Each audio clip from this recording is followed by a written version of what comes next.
যে পুরুষ তো নারীর বেশ ধারণ করে, গলায় চেন পরলে পুরুষের নারীর বেশ ধারণ করলো, হাতে আংটি ব্যবহার করলে নারীর বেশ ধারণ করলো, দাড়ি কামাইয়া পুরুষের বেশ ধারণ করলো, নারীর বেশ ধারণ করলো, দাড়ি কামাইয়া নারীর বেশ ধারণ করলো। নবী সাল্লাল্লাহু আলাইহি ওয়াসাল্লাম বলেন, কিয়ামতের ময়দানে রাসূল সাল্লাল্লাহু আলাইহি ওয়াসাল্লাম যাবে সুপারিশ করার জন্য। তখন আল্লাহ রাসূল বলবেন, সুকান সুকালিমান গায়্যিরা মিন বাদ, দূর হইয়া যাও, তোমার আমার উম্মত না। কিয়ামতের ময়দানে আল্লাহর নবী বলেন, যে হাসরের ময়দানে রাসূলুল্লাহ সাল্লাল্লাহু আলাইহি সাল্লাম বলেন, যে ব্যক্তিটা দাড়ি কামাইয়া নারীর বেশ ধারণ করে, আল্লাহ তাআলা কিয়ামতের ময়দানে ওই ব্যক্তির সাথে আল্লাহ কথা বলবে না এবং সুনজরে আল্লাহ তাআলা তার দিকে তাকাবে না এবং ওই ব্যক্তি জান্নাতেও যেতে পারবে না। মেয়ে লোকের মুখে দাড়ি আছে না নাই? আছে। এক কথা বল নাকি, দাড়ি আছে মেয়ে লোকের? তাহলে আপনার মুখে দাড়ি গজায় গেল, আপনার বয়স যখন 16 বছর, 12 বছর, 13 বছর যখন আরম্ভ হয়ে গেল, পুরুষের মুখে দাড়ি ওঠা আরম্ভ করলো। একজন মহিলার 60 বছর, 100 বছর হয়ে যায়, তার মুখে আল্লাহ তাআলা দাড়ি গজায় দিল না। কেননা আল্লাহ তাআলা মেয়ে লোকের মুখে দাড়ি আল্লাহ চায় না, তাদেরকে দাড়ি না থাক দেয়া আল্লাহ তাদেরকে সুন্দর করে দিলেন। আর পুরুষের মুখে আল্লাহ তাআলা দাড়ি দিয়া, চুল গজায় দিয়া কত সুন্দর করে আল্লাহ তাআলা বানায় দিলেন।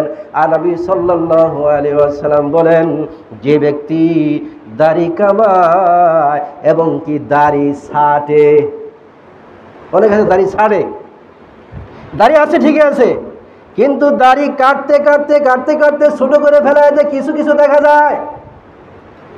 দাড়ি ছাটে, দাড়ি কাটে, দাড়ি চাষে, একই অবস্থায় গুনাহ। যে ব্যক্তি দাড়ি শেষে ফেলাই দিল যে পরিমাণ গুনাহ, আর যে ব্যক্তি দাড়ি কেচি দ্বারা কাটে একই পরিমাণ গুনাহ, সমান সমান গুনাহ হবে, কোনো কমতি নাই। যে ব্যক্তি দাড়ি কাটে শেষে ফেলাই দেয় যে পরিমাণ গুনাহ, আর যে ব্যক্তি দাড়ি ছাটে কেসি দ্বারা ছোট করে একই পরিমাণ গুনাহ হবে। রাসূলুল্লাহ সাল্লাল্লাহু আলাইহি ওয়াসাল্লাম বলেন, যে ব্যক্তি দাড়ি কামাইয়া মেয়ে লোকের বেশ ধারণ করে, রাসূলুল্লাহ সাল্লাল্লাহু আলাইহি ওয়াসাল্লাম বলেন, কিয়ামতের ময়দানে আল্লাহ তাআলা ওই ব্যক্তির দিকে রহমতের দিকে তাকাবে না, নজর করবে না, দৃষ্টি দিবে না এবং তার উপরে আল্লাহ রহমত করবে না। অতএব আল্লাহ বলবেন যে জাহান্নামে চলে যাও। আলী রাদিয়াল্লাহু তাআলা আনহু বলেন, রাসূলুল্লাহ সাল্লাল্লাহু আলাইহি ওয়াসাল্লাম বলেন, যে ব্যক্তি পুরুষের মুখে যখন দাড়ি গজানো শুরু করে দেয়, দাড়ি গজানো শুরু করে দেয়, নবী সাল্লাল্লাহু আলাইহি ওয়াসাল্লাম বলেন, আলী রাদিয়াল্লাহু তাআলা আনহু বলেন, যে ব্যক্তি দাড়ি গজানো শুরু করে দিল, দাড়ি ওঠা আরম্ভ করে দেয়, দেওয়ার পরে যদি কোনো ব্যক্তি দাড়িতে খুর লাগায়, বেলেট লাগায়, দাড়িতে কি লাগায়? কথা বলেন, কথা বলেন, দাড়িতে কি লাগায়? কথা বলেন, দাড়িতে কি লাগায়? ব্লেড লাগায়, খুর লাগায়, শেষে ফেলে দেয়।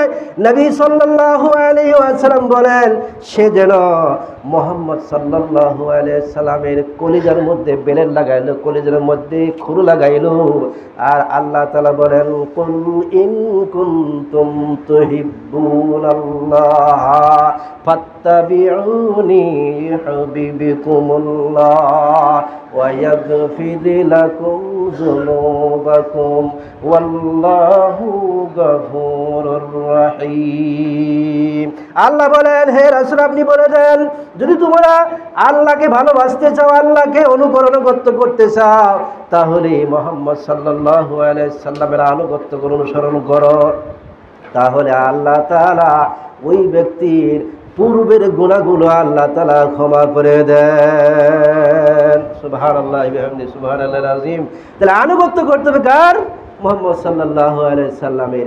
এমন কোনো প্রমাণ নাই, এমন কোনো হাদিস নাই যে রাসূল সাল্লাল্লাহু আলাইহি সাল্লাম জীবনে দাড়িতে খুর লাগাইছে আর আমি মুহাম্মদ সাল্লাল্লাহু আলাইহি সাল্লামের উম্মত দাবি করলাম।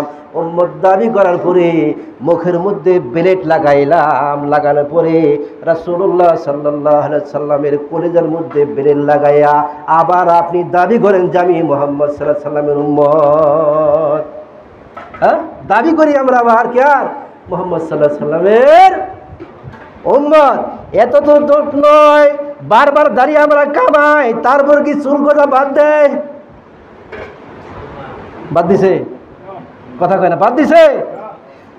দাড়ি কামাইলাম, কামাইতে কামাইতে মাসে কামাই, সপ্তাহে কামাই, প্রতিদিন কামাই, ফেলাই দেয়, তারপরও কি চুল গজান বাদ দিছে? কথা কয় না, কথা কয় না, বাদ দেয় নাই, আরো বেশি বেশি বাড়ায়। ওর গুড় থেকে যত কাটবে তত গুড় থেকে আরো বেশি বাড়াইতেই থাকে। রাসূলুল্লাহ সাল্লাল্লাহু আলাইহি সাল্লাম বলেন, যে ব্যক্তি দাড়ি কামায়, চুলগুলি কেটে ফেলে দেয়, সেই কোনো না কোনো একদিন যৌন রোগে আক্রান্ত হয়ে যাবে।